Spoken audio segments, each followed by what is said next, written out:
اسرائیلی فوج شامی خانہ جنگی سے فائدہ اٹھانے کے لیے شام کے اندر داخل ہو گئی، گولان کی پہاڑیوں پر قبضہ کر لیا۔ اسرائیل نے گولان کی مقبوضہ پہاڑیوں سے آگے بفر زون میں فوج تعینات کر دی۔ 1974 کے معاہدے کے بعد پہلی بار اسرائیلی فوج بفر زون میں داخل ہوئی۔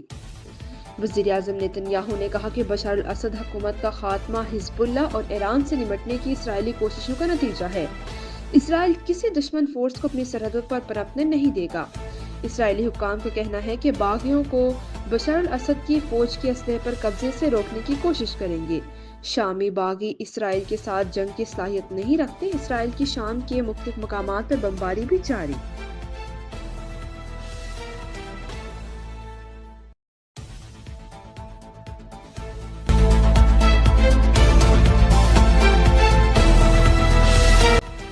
بشار الاسد اپنی فیملی کے ساتھ ماسکو میں ہیں۔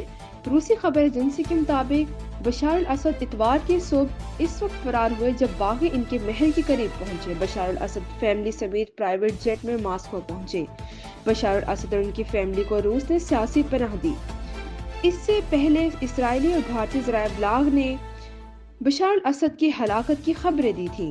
بشار الاسد خاندان کا 50 سال سے زائد کا دورہ اقتدار ختم ہو گیا۔ بشار الاسد کی 24 سالہ حکومت ایک ہفتے میں گر گئی۔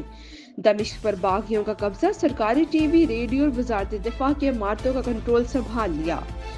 سرکاری فوج کے صدارتی محل میں لوٹ مار، ایران کے سفارت خانے پر بھی حملہ۔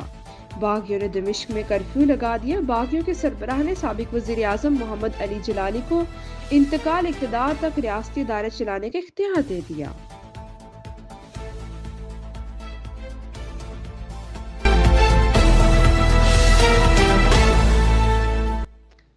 صدر جو بائیڈن نے کہا ہے کہ بشار الاسد کے اقتدار کا تختہ الٹنا تاریخی موقع ہے۔ روس، ایران اور حزب اللہ اسد رجیم کو بچانے میں کامیاب نہیں ہو سکے۔ نہیں جانتے کہ بشار الاسد کہاں ہے، سنا ہے وہ ماسکو میں ہے۔ بشار الاسد کو جواب دہ ہونا چاہیے۔ وائٹ ہاؤس میں خطاب میں بائیڈن نے کہا کہ اقتدار کی منتقلی کے لیے شامی گروپوں سے مل کر کام کریں گے، شام کے پڑوسیوں کی حمایت جاری رکھیں گے، علاقائی رہنماؤں سے بات کریں گے، امریکی حکام بھی بھیجیں گے۔ باقی گروپ کے لیڈر کے بیان کو نوٹ کیا ہے، ان کے قول اور فعل کا جائزہ لیں گے۔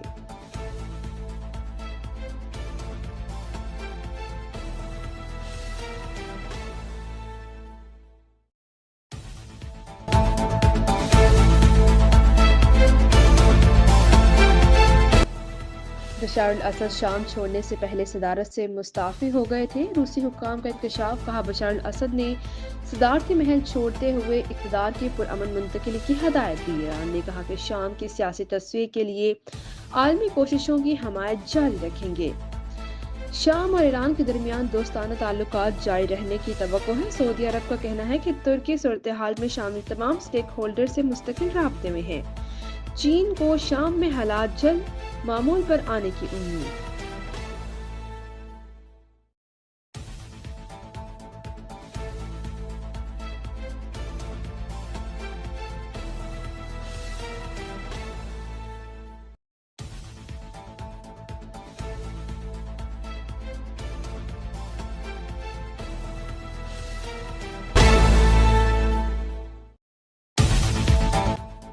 شام کے دارالحکومت دمشق کے قریب خواتین اور بچوں سمیت 300 سے زیادہ پاکستانی زائرین محصول کھانے پینے کی اشیاء ختم ہونے لگیں۔ زائرین کی حکومت پاکستان سے مدد کی اپیل۔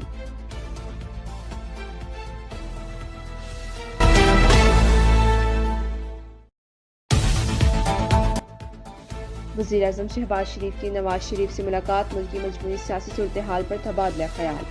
ذرائع کے مطابق وزیر اعظم نے اپنے دورہ سعودی عرب کے حوالے سے نواز شریف کو آگاہ کیا۔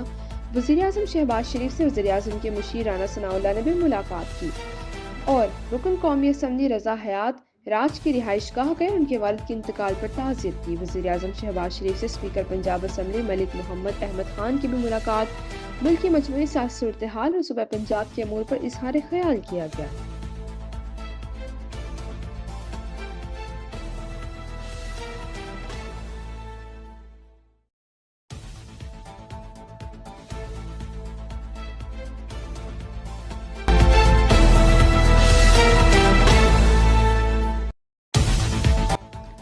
مولانا فضل الرحمان نے کہا کہ مدارس رجسٹریشن کے معاملے پر اتحاد المدارس کا اجلاس بلا کر متفقہ لائحہ عمل دیں گے۔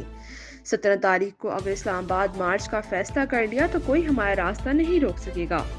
پشاور میں اسرائیل مخالف کانفرنس سے خطاب میں کہا کہ حکومتی اتحادیوں کی رضامندی سے بل پاس ہوا۔ تحریک انصاف کو بھی بل پر اعتراض نہیں تھا، لیکن ایوان صدر سے بل پر دستخط نہیں کیے گئے۔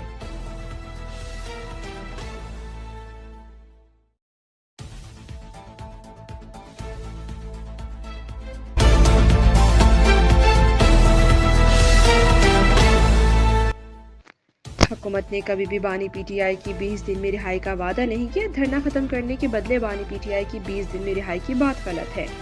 حکومت سے مذاکرات کے متعلق علیمہ خان کے بیان پر chairman P T I barrister Gohar کی تردید۔ سوال کیا کہ علیمہ خان نے حکومت سے آپ کے مذاکرات کا ذکر کیا۔ انہوں نے کہا کہ آپ نے بانی پی ٹی آئی کی رہائی کے لیے وقت بھی بتایا۔ بیرسٹر گوہر نے جواب دیا کہ ان کا 24 نومبر یا اس سے قبل حکومت سے نہ کوئی رابطہ ہوا اور نہ بانی پی ٹی آئی سے ملاقات پر کوئی بات ہوئی۔ انہوں نے نہ تو رہائی سے متعلق کوئی بات کی اور نہ ذکر کیا۔